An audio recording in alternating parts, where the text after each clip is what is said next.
Hello, good evening, and welcome to PM Express. My name is Stephen Enti. Now, you can call it a political chess game with many unpredictable twists and turns. There are many players with varied interests, and some say, let's go to court. Others say, let's boycott. Some even say, let's join the petition, and for others, let's form an alliance, saying, let my vote count. There have been speculative reports that Ghana may have dished out 1.5 million tons of gold worth almost $80 million to the People's Republic of Iran, which has been seized in Turkey. The Dankwa Institute smells rat, but the issue has been debunked in certain quarters, and the president has ordered investigations into it. But the question is this really just a political plot to rope the government into international controversy by establishing that it has ties with Iran, or indeed perhaps government possibly might have something to talk about? Maybe government is hiding something. We need to find all these out. Now, the political chess game is on. The blame game, the name calling, the tones, and the fierce rhetoric of political rivalry is boiling as we await the almighty verdict on the December elections from the Supreme Court. It doesn't look like the political tensions are going to whittle down anytime soon. Tonight on PM Express, we will toss these issues into the discussion and weigh them one by one and find out their influence on the political temperature. We'll take a short break, and when I return, I'll introduce my guest tonight.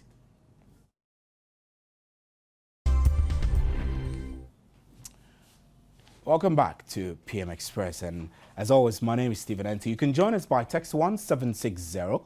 Post your Facebook comments on our Facebook wall, facebook.com/Joy News on TV, and you can follow us on Twitter. Our Twitter feed is Joy News on TV as well.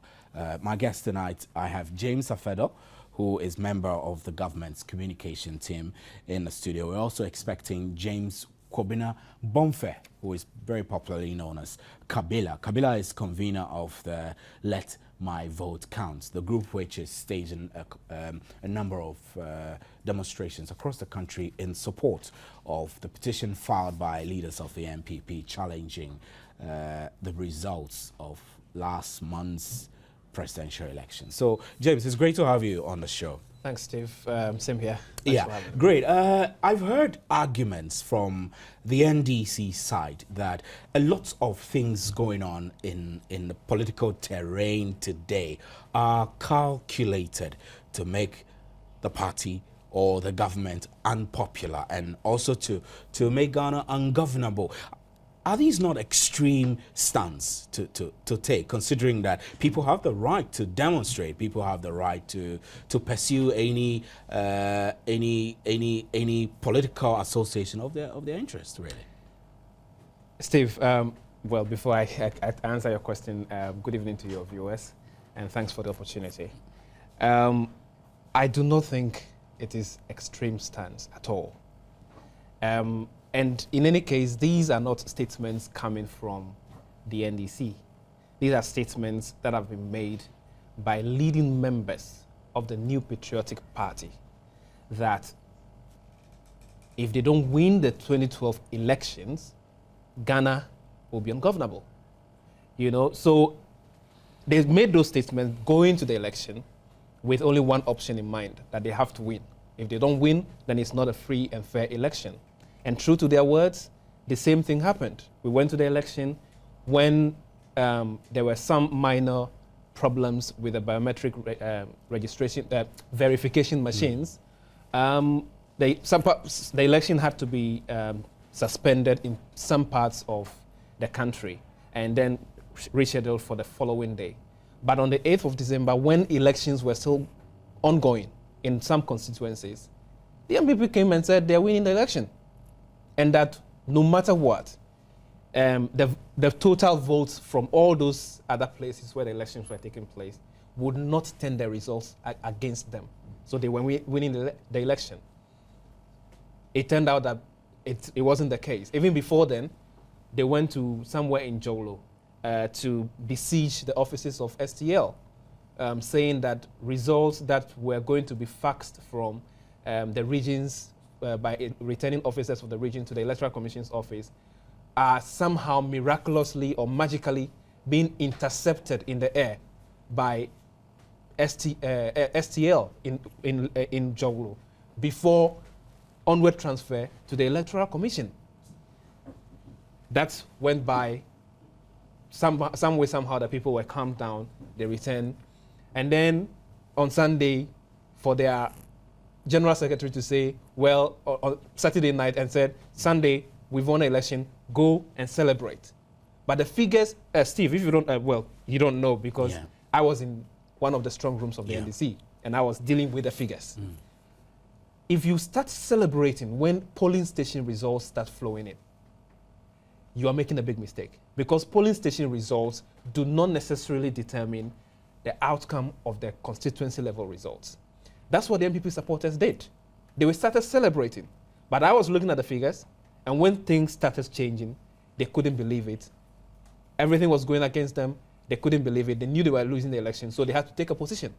And so that's what they're doing. I mean, your point, which I reckon will reflect the position of the NDC as a political party. I'm cautious not to tie this as a government response. But I mean, your point is that the MPP might have seen through the final collation of results that it was not going to favor it. So what? The posturing of going to court and everything is just to assuage their conscience that what they feared had come upon them, or what? Exactly. But how can you make such an assumption? Steve, we have chosen the path of democracy as a country. And in democratic elections, there are two outcomes. You either win or you lose. And there is no way that any objective-minded participant in the political process would say that I know that whatever is the case, I am winning the election. Because you're not in the minds of the millions of voters who are going to queue for hours to vote. There's no way of telling. But the MPP said they knew that they were going to win the election no matter what. That's where the problem is. So they lost the election without, coming to terms with the fact that, actually, we were deceived, or our posture deceived us. We didn't work hard enough. Our opponents got it. Let's move on. Instead of doing that, they decided to still keep, assuaging the anger of their supporters that, actually, they were, the results were stolen. This is all, as Dr. Rekuprobi would say, I mean, it's a gimmick to keep certain people in positions so that, they couldn't be blamed for being responsible for the party losing the election. Because in 2008, when the NPP lost the election as an incumbent party, Nana Hininto, who was then General Secretary of the party, and Peter McMahon, who was the chairman, were lambasted for leading the party into defeat. Now those who took over from them have also led the party into another defeat. So now it's time for them to justify or to save their face that, okay, they were not responsible for the defeat. So they want to do everything possible to make sure that, the credit that the president deserves or the NDC deserves for winning the election, doesn't come to them. Right, but the outcomes of these, the stance of the MPP is what has been put before the Supreme Court. So the Supreme Court will be the final judge of whether indeed the discrepancies and the irregularities that the MPP claims took place at various polling stations are indeed a strong basis to perhaps annul the election outcomes, to perhaps declare Nana Akufo-Addo as the rightful winner of the elections. That's what they're pursuing. But my point is that prior to that, there being certain political posturing around. The MPP has been to the press to provide evidence of what they're taking to the Supreme Court. The NDC has responded to that. The back and forth. So for me, I feel that when the NDC suddenly begins to say these indicators are just attempts by the MPP to make the country ungovernable, I find that a bit I cannot understand. Maybe you can let me understand why you think that in the midst of all of these, the MPP is scheming, maybe I'll choose my words carefully, scheming to make this country ungovernable. Once again, I'll insist on my position that these are not things that are coming from the NDC.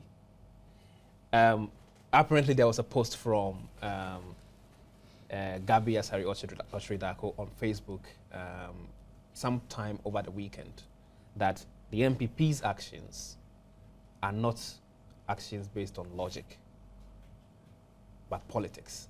Really? Pardon me if I quote him wrongly, but that's what I. That's what I deduced put from on that. his Facebook. It's not based on logic. It's based on politics, right? Apart from that, there are young people like myself who have been on MPP platforms who have said things to the effect that they are not going to accept the results no matter what, and that they are going to win this case at the Supreme Court.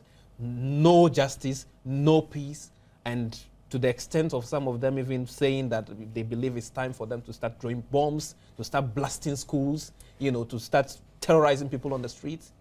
I mean, if you are saying Did things anybody like say that, these? Oh yeah, Expressly, I don't remember. The last event that was Let held My was Vote Let Count? My Vote Count. I prefer to call it Let My Vote Not Count. That's where they said all those things on radio. I mean, for me as a young person, I don't get it. I don't get it because it is not anybody's prerogative or inalienable right to only win without losing. You can't determine that. There are two outcomes. You lose, you win, you lose. I've always said that if out of all the observers who came to this country to observe the election, plus those of us who were journalists, who were at the polling stations where the results were collated, who went to the collation centers where the results were again put together in the presence of everybody, including the MPP agents and sometimes their parliamentary candidates. All of them think that the election was free and fair. We may have some problems. There is no perfect world anywhere. But that is not to say that the president was conniving with the electoral commissioner to steal the election, to the extent that some of them even said that the electoral commissioner has been bought a house in the US. I mean, you just don't get it. It doesn't make sense. Wow. My name is Stephen Anti. That's you're hearing James Afado, who is member of the government's communications team. I'm trying very hard to learn to pronounce his name appropriately. We'll take a short break and then we will get into the studio James Kwabena Bonfe, popularly known as Kabila, who is a convener of the Let My Vote Count, and we'll continue with the discussion from there. Stay with us.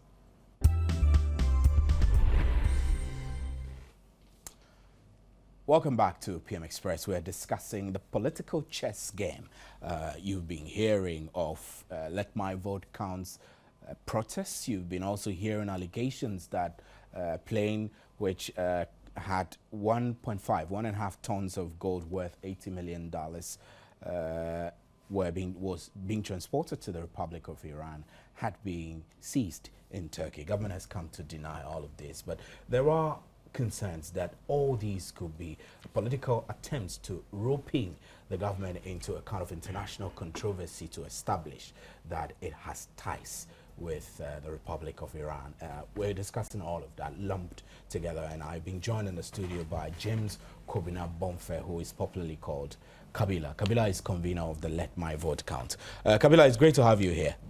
Thank you. I think it's in order to say Happy New Year. We haven't spoken all of this year. I met in a long while. Great. So, I mean, you are a convener for the Let My Vote Count. Before you came in, we were discussing issues pertaining to the MPPs. Nana Akufo-Addo, Dr. Bawumia, and Jacob Echebi-Lamte's petition at the Supreme Court. They are leaders of the MPP, so sometimes it's fair to say the MPP's petition. Now, your group, I don't know how to call it, but your group says Let My Vote Count is in support of the MPP's action. And so you've gone out to do protests on the streets, etc. But there are those who feel that all of this is working to make governance impossible. I mean, there is a new government, and the Constitution per Article 64(2) clearly says that the president will have the mandate to rule until the Supreme Court decides otherwise. So tell me, what's the point of all of this let my vote count protests? Well, thank you very much, and let me say good evening to our viewers out there. It is not correct to, if you say, equate individuals within a certain political grouping exercising their civic and legal rights to mean that it is the entire body.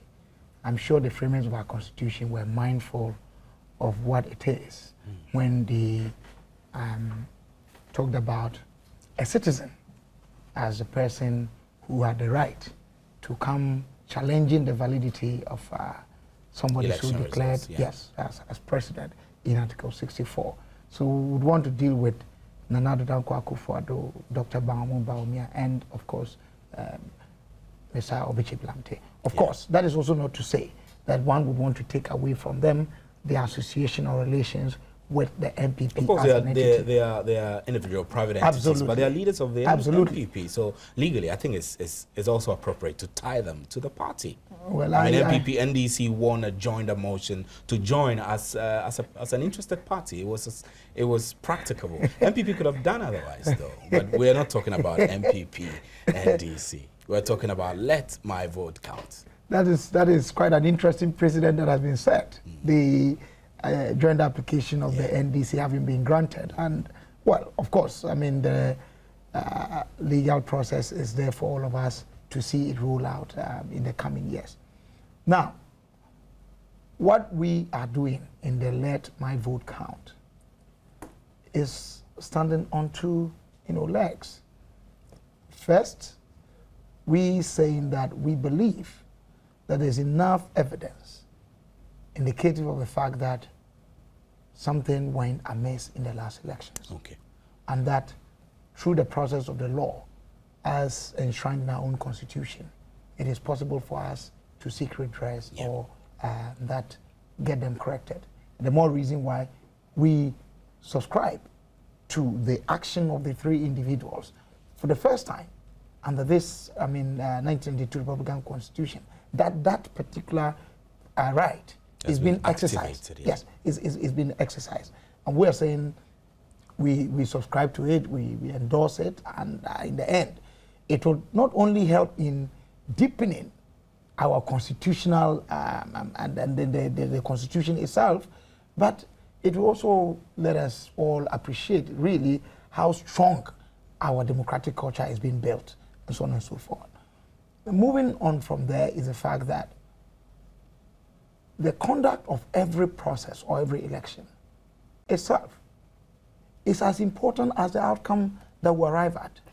If the conduct is in any way besmirched or, somewhat not got right, it affects the overall outcome of that process. What are these?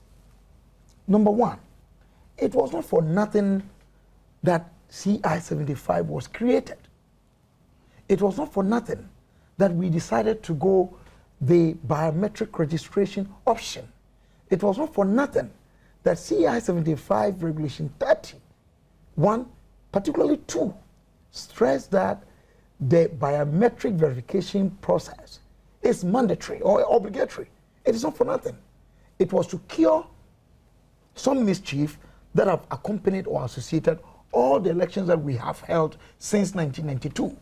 Double voting, misrepresentation of votes, and so on and so on, undercounts, and so on and so forth. So if someone, and don't forget, in the guidelines, it was so made that if the machines, up to the backups of three, in addition to the one that had been sent there, making them 4, were all faulty, the presiding officer, in consultation with the returning officer of that constituency, could postpone the elections up to not more than 1 week or 7 days. That is why some people in the very last elections voted on Friday, whilst others actually voted on Saturday. What was the rush? where the machines broke down, that we let people vote without the biometric verification process. Okay, so we've yeah, continue. So you see that it comes, allowing that process, comes along with the possibility of people perhaps doing double voting, perhaps voting with other names other than their own, and all these things could not make our votes count. Yeah, but all these are subjects of a petition before the Supreme Court, which will be determined through the appropriate legal processes. What's the point hitting the streets again to bring up these issues? Are you hyping public sentiments so that, I mean, of course, you're hyping the sentiments in favor of a ruling, or what? What are you expecting as a pressure group to go on these public protests, knowing fairly well that the issues you're raising, for which you're backing, are before the Supreme Court? Well, first and foremost, I came in to explain all that, to let you appreciate why we endorse the action of those who are in court. Great.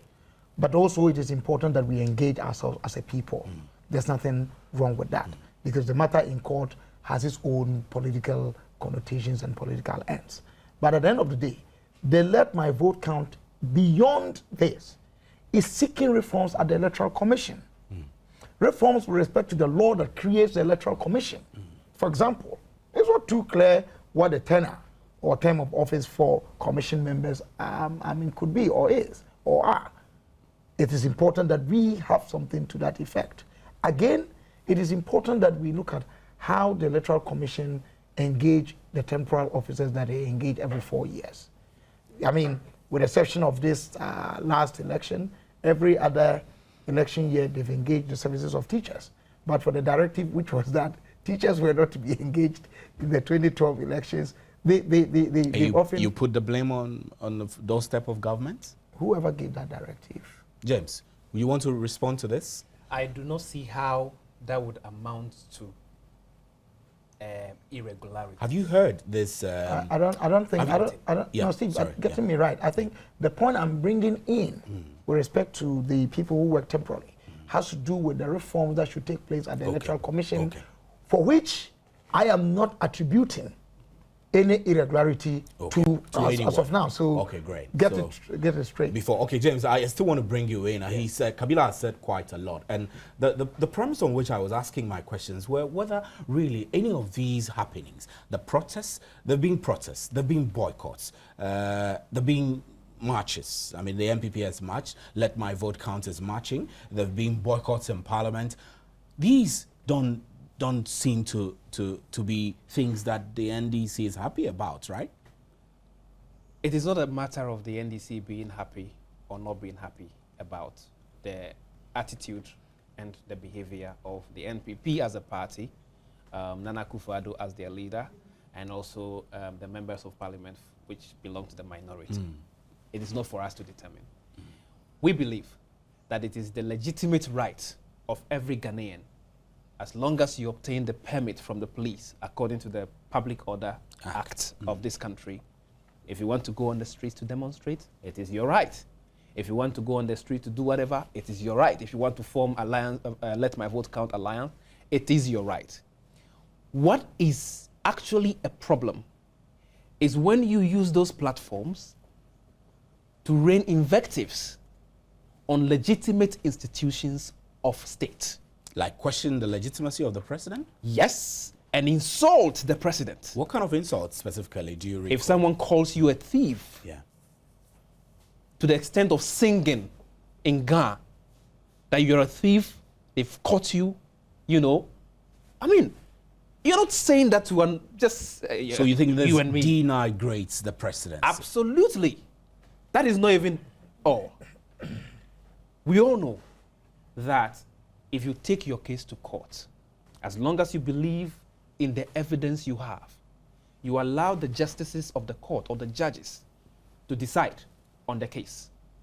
Give them room, let them hear your case, let them hear the defense, then let the judges determine who has a more solid argument and decide. But when you put the case at the highest court of the land, that's the Supreme Court, and then immediately you come to public domain and put your case in front of public, live radio and TV, giving details of the case. That is not the end. Every now and then you are engaging the media and all that. Then you're having people on the street demonstrating that their vote must count. You're seriously not allowing the institutions of state to work. How? I mean, how that? I mean, because the judiciary is expected to be independent of these things. Yeah. And they're not supposed to be influenced by any of these flows. I do understand that, or I do agree with that. But there was something that happened in court in the last couple of days, where one of the judges, based on a public comment by a member of the NDC. Two of the judges had to react. Exactly. Justice Doche and Justice... exactly. That should tell you that these judges are human beings.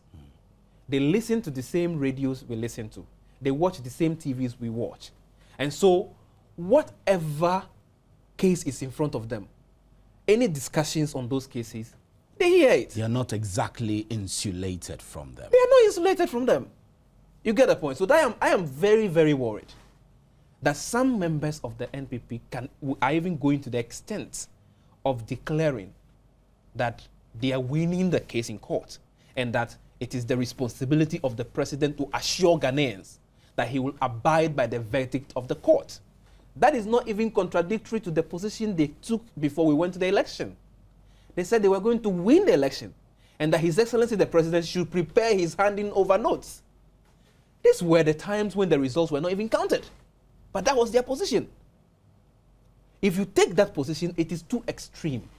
And then after that, when the results are declared you lost, you go to court, you are still, assuming the same posture, thinking that you are the only person who knows arithmetic that any other person in this country. So you think the MPP should shut up? They should absolutely shut up. The issue is before the Supreme Court. Yes, but and allow the judges to work. If they do, perhaps that will swim into the favors of the NDC. You see, the risk is that we know, or we believe, that based on the facts they presented, after all the 4,800 witnesses have been called, we know that the judges will be fair in their decisions.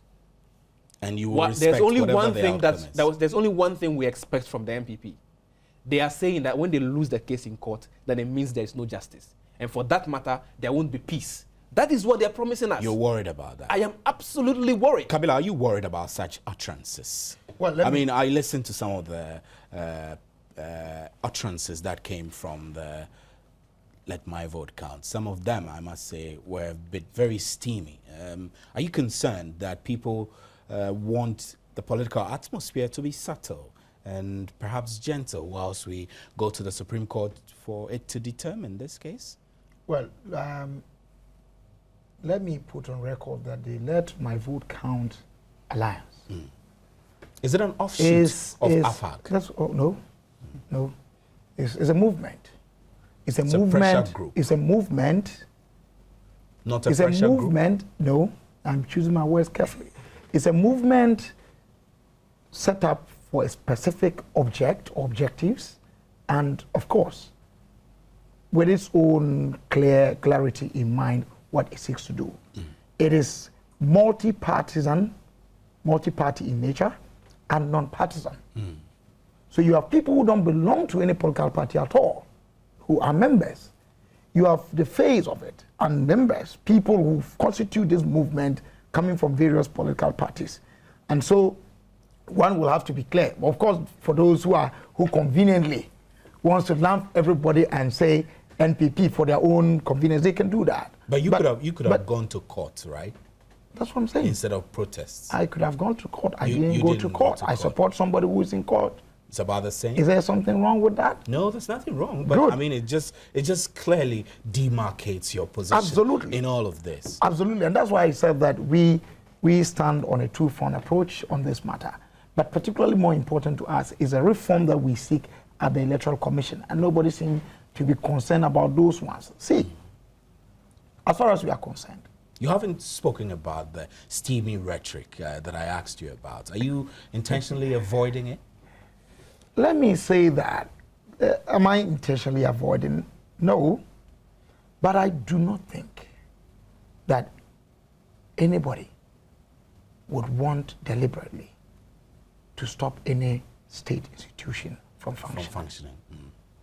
In fact, any attempt in that manner It's subversive. is subversive, and the constitution and the laws of our land will deal with you. So I get worried when you hear people who are supposed to be, is he communication member of the government or communication member of a party? Well, make your point. Because I get worried if I hear this come from the lips of people who speak for government, Okay. that the actions and the acts of individuals are subversive and nothing is done about it, then we are in trouble. In any case, no government anywhere in our world's history has ever gone without, if you like, critique, or if you like, some questions about what they do and so on and so Or forth. anti-government protests. No government in our history. Okay? Look, in our country, in Ghana, there have been times when any time a president has spoken and addressed the nation on the state of the nation, the leader of the largest opposition, and here I'm talking about President J.E.A. Mills, late, who found it convenient to hold his own state of the nation address. Did anybody call that subversive? He held a State of the Nation's address? Yes. Separately from that one in Parliament? From 2004. Are you referring to the meeting that he had with senior editors? No.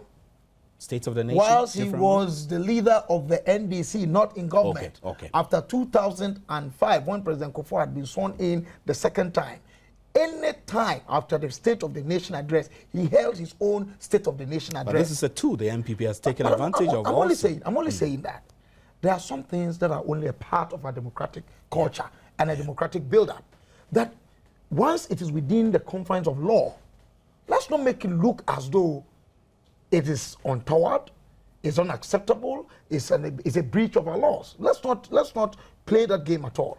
But look, this government, as far as I'm concerned, is formed.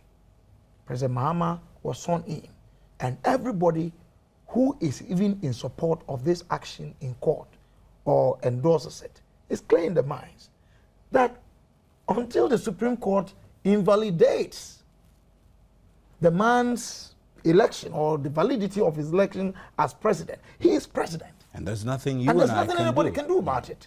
So let's not make it look as though the fact that I say that I endorse and I subscribe to those who have those challenges means that President Mahama ceases to be president. Or you mean evil. Or that I could go and attack his ministers of state, and no one can do that. Mr. Pedro, you want to react to this? Yes, James, don't get it confused, because I started on a premise that it is the legitimate right of everybody, based on our constitution, to engage in public protests, whatever, as long as you're doing that in a civil manner. There's no problem with that.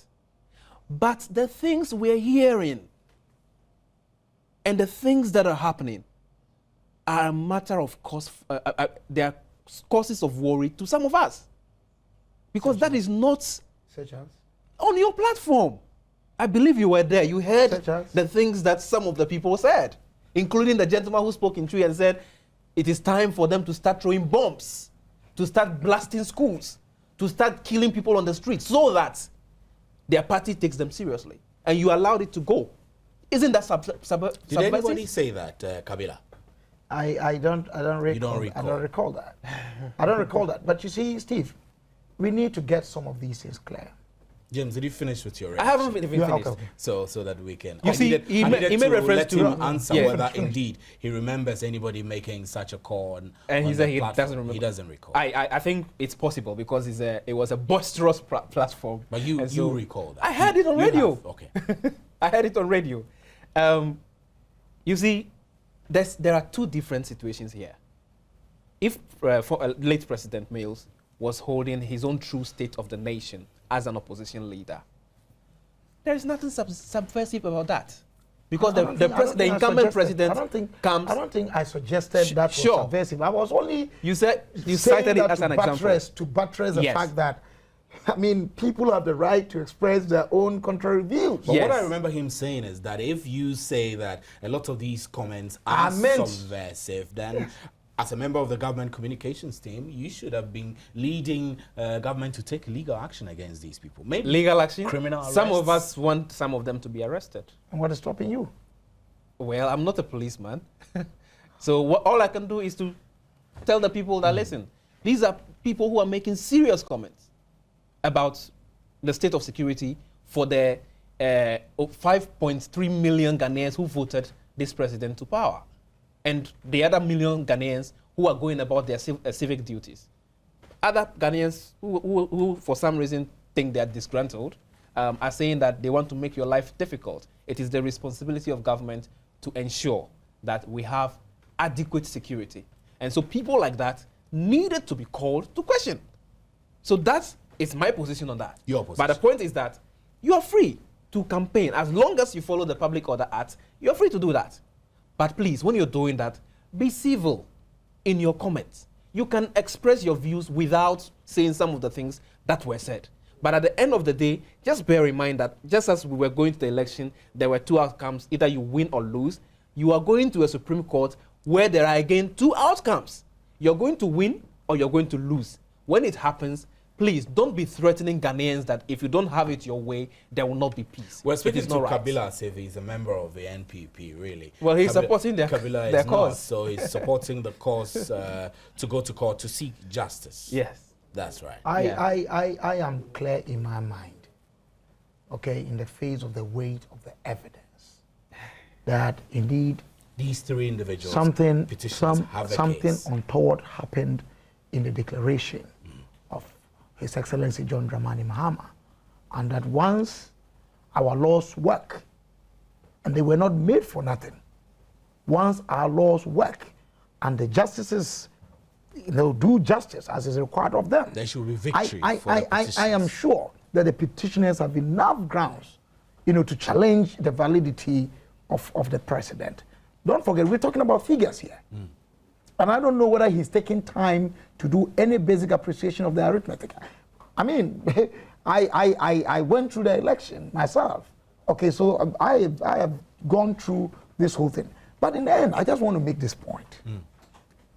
What we're seeking to do is also partly to build confidence in our electoral system. Because, Steve, if we are not careful, and Ghanaians take the whole electoral system for granted, as though it is, well, some ritual, you go through it, after going through it, the outcome is at the mercy of somebody. It begins to create, if you like, some discomfort. And what that discomfort can lead to is a state where we lose confidence in the electoral system.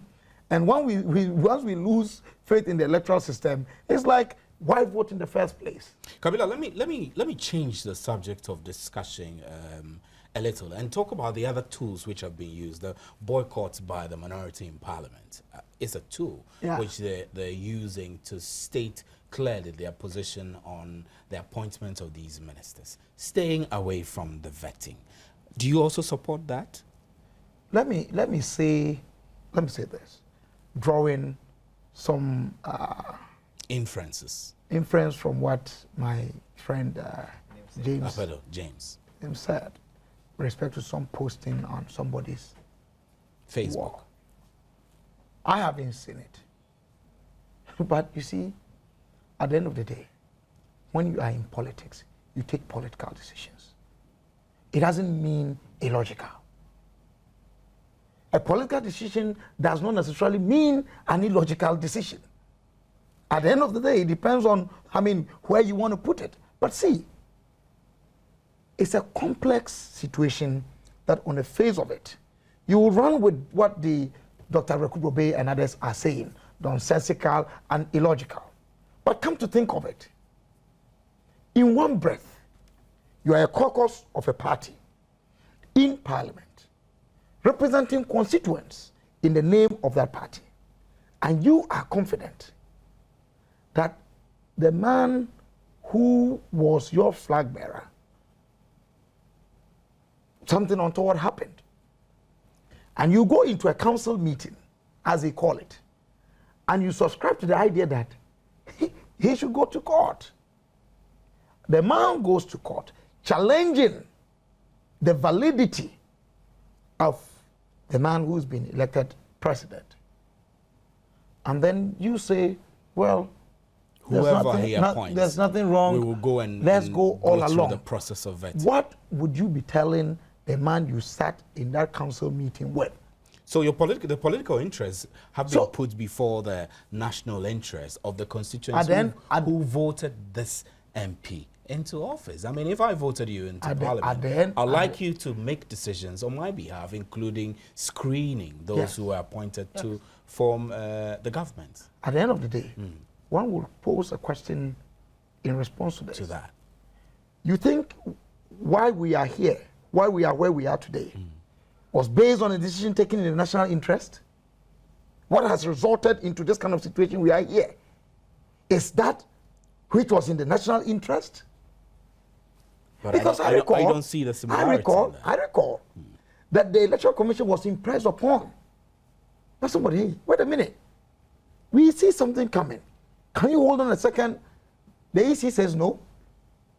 We'll go ahead and say whatever we want to say.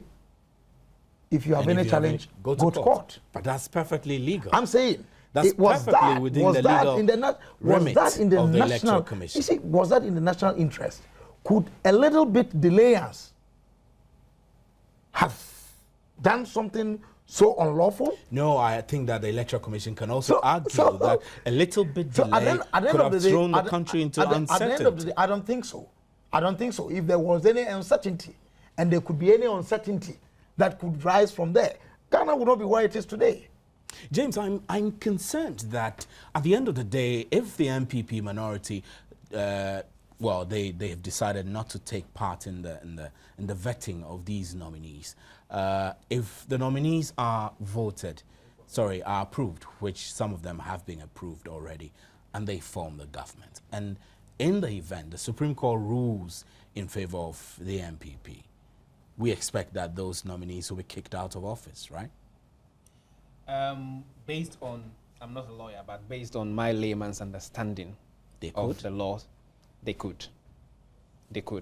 But certain decisions like loans that have been approved and bills that have been passed and decisions that have been taken by them cannot be reversed. They cannot be reversed. But the personalities could be kicked out, and the status quo will be made to continue. Yes. Does that worry you? I mean, as an NDC government machinery, you are forming a government, and yet there is this uncertainty hanging over the heads of these people who will be approved. Steve, if tomorrow Supreme Court rules against your government, you must be on a hard road. Steve, there is absolutely no uncertainty on the part of the NDC as a party and on the part of government of winning that the Supreme Court is going to overturn the results that were declared legitimately by the Electoral Commission.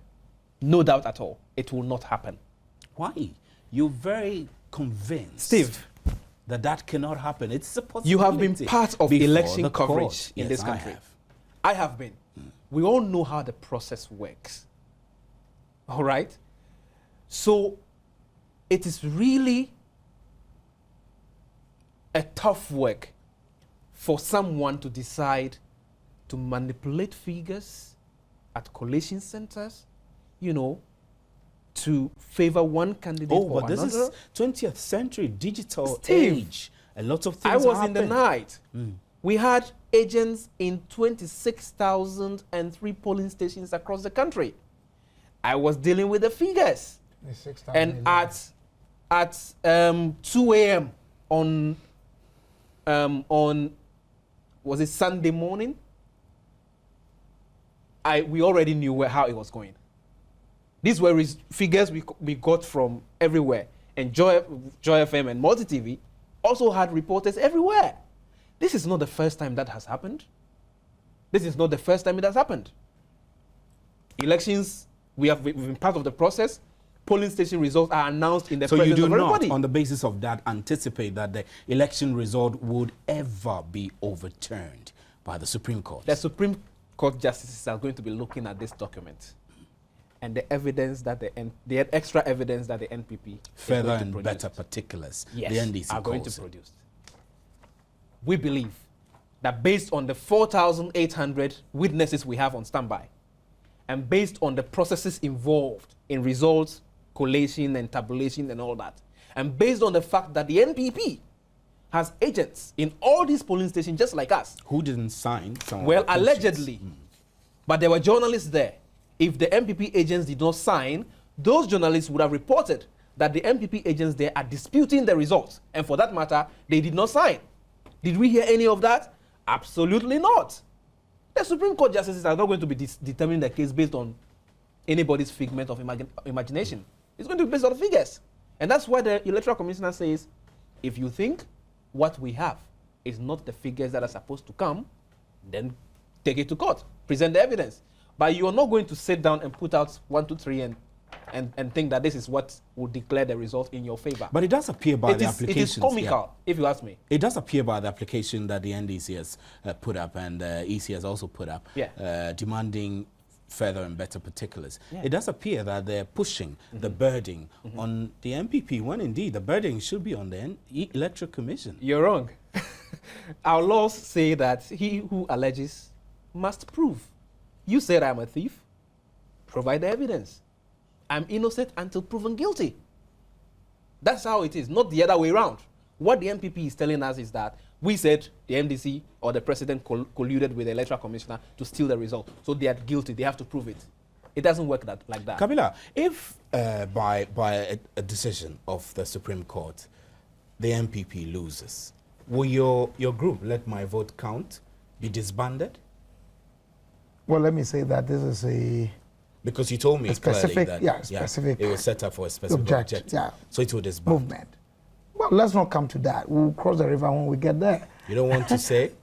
What James is not addressing his mind to is the fact that, unlike the other elections, the 2012 elections was such that if you had not gone through the biometric verification process, you did not and could not have voted. And indeed, there's evidence available that there are places where results were cancelled because people did not go through the biometric verification process in these very last elections. Where results, evidence abound to the fact that results have been cancelled, not counted, because there were overcounting. Overcounting, which simply means, and a lot of your people misunderstand it, you have 10 people ticked to have voted in this polling station. And yet, at the count of the ballot papers in a ballot box, we count 12, 11, 16. Those things are there. I am confident that the Supreme Court may not necessarily overturn, but My call for re-election? with respect for invalidation of the election of President Mahama, I am sure of that one. You see, and at the end of the day, in the face of the weight of the evidence available, I am sure that they would instruct the Electoral Commission to go and do the right thing, which is what can possibly overturn, or And if you the like, right thing will be what? that's what I'm saying, that rerun the election. if you have votes that are irregular, struck out. If you have votes that were overcounted, struck out. If you have votes that were, that have not actually gone through the verification process, struck out, certainly is going to reduce the base. And when it reduces the base, it certainly would affect the numerators of each one of them, with which the percentages they got were calculated. Mr. Pedro, Once that is done, I am sure that myself and my we'll be singing my a friend different James, tune by the end of the Supreme Court ruling. Your confidence levels will be altered. Now, James, I need to understand whether government is distracted in governance by these? I mean, today you heard the news about 1.5 tons of gold allegedly being transported to Iran, and the gold has been seized in Turkey for lack of proper documentation. Government has come out to deny. There is a boycott from the minority in Parliament against the nominations of the vetting of the nominations. There is a let my vote count protest all over the cities in Accra, Kumasi, and they're planning a different one in Takrady and Koforidua as well. Tomorrow is likely Tema. Yeah. Is government distracted by these, and is government struggling to govern?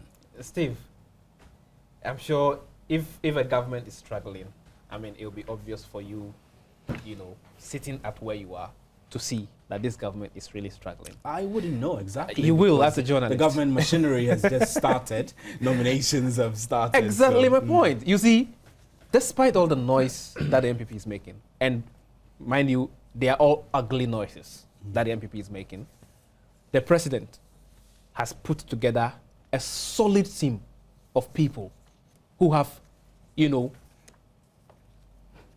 fantastic credentials as ministers of state. And everybody, almost everybody, is saying that, well, actually, this one. Is that why the president didn't mention the ongoing Supreme Court case at all in his speech at the AU? Steve, why should he mention it? Is it not critical? Is it not of national interest? The NPP, to be honest, if I'm a member of the NPP, I'll be seriously worried by what is going on. Because what the NPP is doing is they're giving us ammunition for 2016. And we are keeping all the tapes. How so? Which kinds of ammunitions? Oh, I will tell you. You think that the NPP is making itself unpopular Absolutely. for 2016? How? If you How claim so? to be a democratic But party. if they're pursuing democratic tenets by choosing to go to the Supreme Court instead of maybe war, that shouldn't go be to bad. the Supreme Court and keep quiet. Deal with the case at the Supreme Court. Well, gentlemen, don't be on the streets and be, you know, saying all the things you're saying. Gentlemen, I have a couple because of you don't messages believe in your case.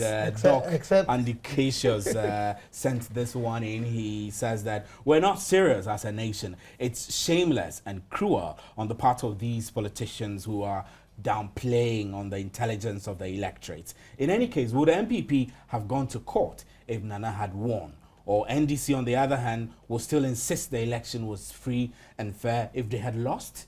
I pity the so-called supporters of these two parties, Doc Andy Cassius. That's your opinion. And Abubakar Mashood Wumpini says, please ask Kabila where he has been after causing Nanado and the MPP's defeat. I hope he refrains from using insults to an election or power. I guess that you mean that he should refrain from using insults to come to power or something of that sort. I don't exactly understand. And Clement D. Rai Yiza Popson says that how they wish they had not gone to court. Well, they have all been misled by their candidates. I guess you're referring to the MPP. And Clement Kumade says, it appears to me that the MPP is still campaigning. Thomas Asako says, as far as majority of Ghanaians are concerned, every valid vote was counted. Which vote are they talking about? Mark D. Razak says, if we don't put good measures to this case, MPP will form a group.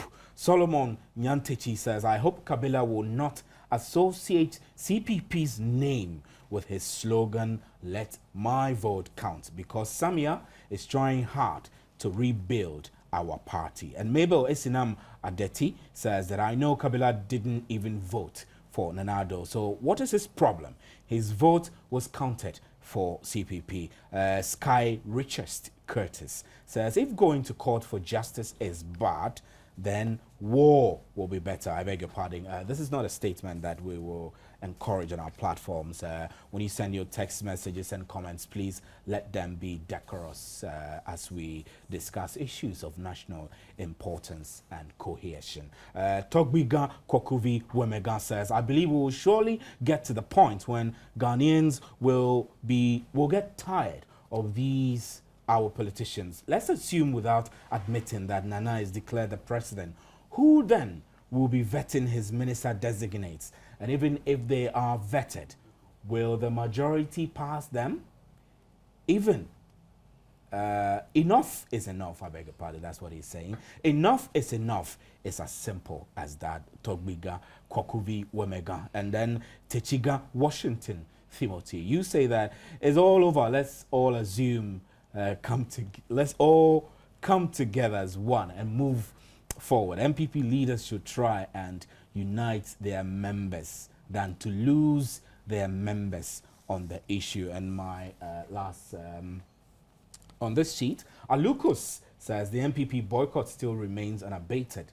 The battle is for the Lord, with the Lord, and still the Lord's. James, some of these comments, they are all anti-MPP, really, which it's unfortunate we don't have any MPP person to respond to that. I was going to say that you have been most unfair to the MPP.